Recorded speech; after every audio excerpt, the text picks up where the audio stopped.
Because a pedestrian's been taken to hospital with life-threatening injuries after being hit by a vehicle in the East End. These are live pictures this morning from the scene at Chopper 24. CP24's crime analyst Steve Ryan joins us live now from the scene near Main and Danforth with the latest on this. Steve, what do we know?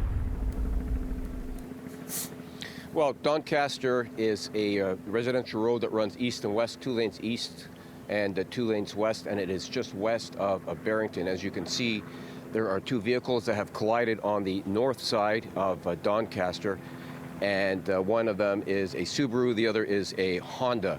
Now, what I've been told by police officers close to this investigation was that a man was standing behind his parked Subaru emptying out groceries from the trunk. You can see his cane is on the back of the back of his car rather, and his hat is on the roof. That's been moved by the fire department as they put down some Absorbol where there was some liquids there. You can see the Absorbol behind the Subaru.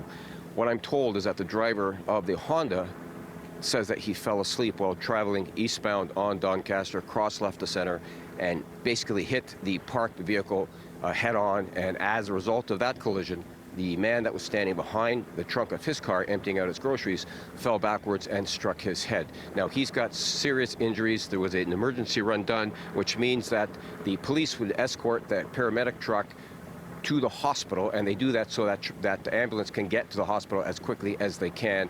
So that's the situation we're in right now. The reconstruction team just showed up on scene. They'll, of course, reconstruct this accident. I did see the driver the driver of the Honda, that is, talking to the police just a short time ago. So he'll provide a statement to them. Then they will do perhaps a mechanical analysis on the vehicle. If in fact it is true that he fell asleep, well, then they may get medical records through a search warrant. And if that's not the case, well, then they'll do an examination on his vehicle to see why and what caused that vehicle to cross left to center and strike the parked vehicle that was on the north curb. I'll send it back to you for now. All right, definitely something you don't want to see. Appreciate you being on scene for us. Crime analyst Steve Ryan. Thank you, Steve.